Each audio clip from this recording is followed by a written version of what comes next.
ನಮ್ಮ ಏನು ಮನವಿ ಇದೆ ಅದನ್ನು ಸರ್ಕಾರಕ್ಕೆ ನಮ್ಮೆಲ್ಲರ ಪರವಾಗಿ ಒಂದು ದೊಡ್ಡ ಥ್ಯಾಂಕ್ಸ್ ಕೊಪ್ಪಾಬಿಡೋರು ಎಲ್ಲರೂ.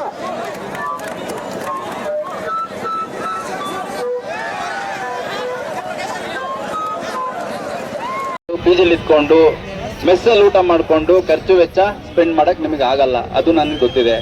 ಅದ್ರ ಜೊತೆಗೆ ಹೆಚ್ಚೆಚ್ಚು ಜಾಬ್ಗಳು ಆದಷ್ಟು ಬೇಗ ಕರೆದಷ್ಟು ಒಂದು ಸ್ಲಾಟ್ ಕ್ಲಿಯರ್ ಆಗ್ತಾ ಹೋಗುತ್ತೆ. ಇಲ್ಲೆಲ್ಲ ಬಹಳಷ್ಟು ಜನ ಸೀನಿಯರ್ಸ್ ಇದ್ದೀರಿ, 3-4 ವರ್ಷದಿಂದ ಓದ್ತಿರೋರು ಇದ್ದೀರಿ. ಅವ್ರು ಕ್ಲಿಯರ್ ಆಗ್ತಾ ಹೋದ್ರೆ ನೆಕ್ಸ್ಟ್ ಬರೆಯೋಂಥವ್ರಿಗೂ ಇದಾಗುತ್ತೆ. ಹಂಗಾಗಿ ಈಗ ನೋಡಿ, ಇಲ್ಲಿ ರಸ್ತೆ ಮೇಲೆ ಕುತ್ಕೊಂಡು ಪ್ರತಿಭಟನೆ ಮಾಡ್ತಿರೋರು ಯಾರು ಕರೋಡ್ಪತಿ ಮಕ್ಕಳಲ್ಲ, ಯಾರು ದೊಡ್ಡ ದೊಡ್ಡ ಆಫೀಸರ್ಸ್ ಬಿಸ್ನೆಸ್ ಮ್ಯಾನ್ ಮಕ್ಕಳಲ್ಲ. ಹಂಗಾಗಿ ಈಗ ನಿಮಗೆ ಒಂದೊಂದು ದಿನ ಕಳೀಲಿಕ್ಕೂ ಇಲ್ಲಿ ಖರ್ಚು ವೆಚ್ಚ ಏನಾಗುತ್ತೆ ಅದನ್ನ ಬೇರ್ ಮಾಡ್ಲಿಕ್ಕೆ ನಿಮ್ಮ ಪೋಷಕರೆಲ್ಲ ಬಹಳಷ್ಟು ಸಮಸ್ಯೆ ಪಡ್ತಿರ್ತಾರೆ. ನಾನು ಅವಾಗ್ಲೇ ಹೇಳಿದ ಉದ್ದೇಶ ಏನಂದ್ರೆ, ಯಾರೋ ಒಬ್ರು ಆತ್ಮಹತ್ಯೆ ಮಾಡ್ಕೊಂಡ್ರು, ಅವ್ರ ತಂದೆ ತಾಯಿಗಳ ಹತ್ರ ಹೋಗಿ ನೀವು ಕೇಳಿ, ಓದೇ ಬೇಕಿರ್ಲಿಲ್ಲ, ಅವ್ರು ಬಂದಾಗ ತಮ್ಮ ಬೇಡಿಕೆಗಳು ಏನ್ ಹೇಳಿದ್ರೆ ಅದು ಏನ್ ರೆಪ್ರೆಸೆಂಟೇಷನ್ ಕೊಡ್ತೀರಿ ಅದನ್ನ ಸಂಬಂಧಪಟ್ಟವರಿಗೆ ಮಾತಾಡುವಂತ ಕೆಲಸ ಮಾಡ್ತಾರೆ. ಮತ್ತೆ ಒಂದ್ ತಲೆಯಲ್ಲಿ ಇಟ್ಕೊಳ್ಳಿ, ಕೇಳ ಮರ ಒಂದ್ ನಿಮಿಷ ಕೇಳ,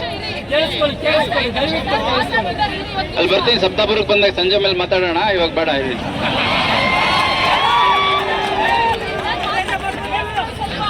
ಈಗ ನಿಮ್ಮ ಬೇಡಿಕೆಗಳೇನಿದಾವೆ ಅದು ಜಿಲ್ಲಾಧಿಕಾರಿಗಳು ಅಥವಾ ಪೊಲೀಸ್ ಕಮಿಷನರ್ ಹಂತದಲ್ಲಿ ಫೈನಲ್ ಆಗವಲ್ಲ. ಹಂಗಿದ್ದಾಗ ಅದನ್ನ ಸಂಬಂಧಪಟ್ಟವ್ರಿಗೆ ಗಮನಕ್ಕೆ ತರಬೇಕು. ಮತ್ತೆ ನಮ್ಮ ಕೈಲಾದ ಸಮಸ್ಯೆ ನಾವು ಪರಿಹಾರ ಮಾಡುವಂತ ಕೆಲಸ ಮಾಡೋಣ. ಅದು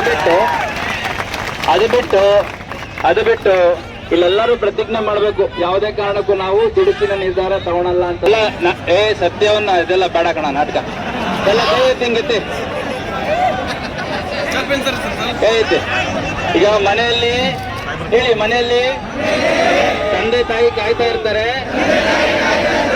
ನಮ್ಮ ಕೈಲಾದಷ್ಟು ಪ್ರಾಮಾಣಿಕ ಪ್ರಯತ್ನ ನಾವು ಮಾಡ್ತೀವಿ. ಯಾವುದೇ ಕೆಟ್ಟ ಚಟಗಳಿಗೆ ಬೀಳಲ್ಲ. ಎಂತ ಸಂದರ್ಭದಲ್ಲೂ ಆತ್ಮಹತ್ಯೆ ಅಂತ ಕೆಟ್ಟ ಕೆಲಸ ಮಾಡ್ಕೊಳಲ್ಲ. ಓಕೆ, DC ಅವ್ರು ಬರ್ತಾರೆ, ದಯವಿಟ್ಟು ವೇಟ್ ಮಾಡಿ.